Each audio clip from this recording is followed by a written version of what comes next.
हर हर महादेव दर्शकों, आप सभी का स्वागत है हमारे चैनल महाकाल ऑफिशियल में। दर्शकों, आज हम प्रथम ज्योतिर्लिंग सोमनाथ के बारे में जानेंगे। सोमनाथ गुजरात प्रांत के काठियावाड़ क्षेत्र में समुद्र के किनारे सोमनाथ नामक विश्व प्रसिद्ध मंदिर में यह ज्योतिर्लिंग स्थापित है। पहले यह क्षेत्र प्रभास क्षेत्र के नाम से जाना जाता था। यही भगवान श्री कृष्ण ने जरा नामक व्याध के बाण को निमित्त बनाकर अपनी लीला का संवरण किया था। यहाँ के ज्योतिर्लिंग की कथा का पुराणों में इस प्रकार वर्णन है। दक्ष प्रजापति की 27 कन्याएं थीं। उन सभी का विवाह चंद्रदेव के साथ हुआ था, किंतु चंद्रमा का समस्त अनुराग व प्रेम उनमें से केवल रोहिणी के प्रति ही रहता था। उनके इस कृत्य से दक्ष प्रजापति की अन्य कन्याएं बहुत अप्रसन्न रहती थीं। उन्होंने अपनी यह व्यथा कथा अपने पिता को सुनाई। दक्ष प्रजापति ने इसके लिए चंद्रदेव को अनेक प्रकार से समझाया, किंतु रोहिणी के वशीभूत उनके हृदय पर इसका कोई प्रभाव नहीं पड़ा। अंततः दक्ष ने क्रुद्ध होकर उन्हें क्षयग्रस्त हो जाने का श्राप दे दिया। इस श्राप के कारण चंद्रदेव तत्काल क्षयग्रस्त हो गए। उनके क्षयग्रस्त होते ही पृथ्वी पर सुधा, शीतलता, वर्षण का उनका सारा कार्य रुक गया। चारों ओर त्राही त्राही मच गई।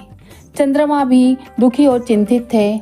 उनकी प्रार्थना सुनकर इंद्रादि देवता तथा वशिष्ठ आदि ऋषिगण उनके उद्धार के लिए पितामह ब्रह्मा जी के पास गए। सारी बातों को सुनकर ब्रह्मा जी ने कहा, चंद्रमा अपने शाप विमोचन के लिए अन्य देवताओं के साथ पवित्र प्रभास क्षेत्र में जाकर मृत्युंजय भगवान शिव की आराधना करें। उनकी कृपा से अवश्य ही इसका शाप नष्ट हो जाएगा और ये रोग मुक्त हो जाएंगे। उनके कथा अनुसार चंद्रदेव ने मृत्युंजय भगवान की आराधना का सारा कार्य पूरा किया। उन्होंने घोर तपस्या करते हुए 10 करोड़ बार महामृत्युंजय मंत्र का जाप किया। इससे प्रसन्न होकर मृत्युंजय भगवान शिव ने उन्हें अमृतत्व का वर प्रदान किया। उन्होंने कहा, चंद्रदेव तुम शोक ना करो, मेरे वर से तुम्हारा शाप मोचन तो होगा ही, साथ ही प्रजापति दक्ष के वचनों की भी रक्षा हो जाएगी। कृष्ण पक्ष में प्रतिदिन तुम्हारी एक एक कला क्षीण होगी, किंतु पुनः शुक्ल पक्ष में उसी क्रम से तुम्हारी एक एक कला बढ़ जाया करेगी। इस प्रकार प्रत्येक पूर्णिमा को तुम्हें पूर्ण चंद्रत्व प्राप्त होता रहेगा। चंद्रमा को मिलने वाले इस वरदान से सारे लोकों के प्राणी प्रसन्न हो उठे।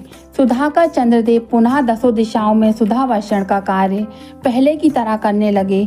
शाप मुक्त होकर चंद्रदेव ने अन्य देवताओं के साथ मिलकर मृत्युंजय भगवान से प्रार्थना की कि आप माता पार्वती जी के साथ सदा के लिए प्राणों के उद्धार हेतु यहाँ निवास करें। भगवान शिव उनकी इस प्रार्थना को स्वीकार करके ज्योतिर्लिंग के रूप में माता पार्वती जी के साथ तभी से यहाँ रहने लगे। पावन प्रभास क्षेत्र में स्थित इस सोमनाथ ज्योतिर्लिंग की महिमा महाभारत, श्रीमद् भागवत तथा स्कंद पुराण आदि में विस्तार से बताई गई है। चंद्रमा का एक नाम सोम भी है। उन्होंने भगवान शिव को ही अपना नाथ मानकर यहाँ तपस्या की थी, अतः इस ज्योतिर्लिंग को सोमनाथ कहा जाता है। इसके दर्शन, पूजन, आराधना से भक्तों के जन्म जन्मांतर के सारे पाप और दुष्कृत्य नष्ट हो जाते हैं। वे भगवान शिव और माता पार्वती की अक्षय कृपा का पात्र बन जाते हैं। मोक्ष मार्ग उनके लिए सहज और सुलभ हो जाता है। उनके लौकिक पारलौकिक सारे कृत्य स्वयं सफल हो जाते हैं। भारतीय उपमहाद्वीप के पश्चिम में अरब सागर के तट पर स्थित आदि ज्योतिर्लिंग श्री सोमनाथ महादेव मंदिर की छटा ही निराली है। यह तीर्थ स्थान देश के प्राचीनतम तीर्थ स्थानों में से एक है और इसका उल्लेख स्कंद पुराण, श्रीमद् भागवत गीता, शिव पुराण आदि प्राचीन ग्रंथों में भी है। ऋग्वेद में भी सोमेश्वर महादेव की महिमा का उल्लेख है। यह लिंग शिव के 12 ज्योतिर्लिंगों में से पहला ज्योतिर्लिंग माना जाता है। ऐतिहासिक सूत्रों के अनुसार आक्रमणकारियों ने इस मंदिर पर 6 बार आक्रमण किया। इसके बाद भी इस मंदिर का वर्तमान अस्तित्व इसके पुनर्निर्माण के प्रयास और सांप्रदायिक सद्भावना का ही परिचायक है। 7वीं बार यह मंदिर कैलाश महामेरु प्रसाद शैली में बनाया गया। इसके निर्माण कार्य से सरदार वल्लभ भाई पटेल भी जुड़े रह चुके हैं। यह मंदिर गर्भगृह, सभा मंडप और नृत्य मंडप 3 प्रमुख भागों में विभाजित है। इसका 150 फुट ऊंचा शिखर है। इसके शिखर पर स्थित कलश का भार 10 टन है और इसकी ध्वजा 27 फुट ऊंची है। इसके आबादित समुद्री मार्ग त्रिस्टाप के विषय में ऐसा माना जाता है कि समुद्री मार्ग परोक्ष रूप से दक्षिणी ध्रुव में समाप्त होता है। यह हमारे प्राचीन ज्ञान व सूझबूझ का अद्भुत साक्ष्य माना जाता है। इस मंदिर का पुनर्निर्माण महारानी अहिल्याबाई ने करवाया था।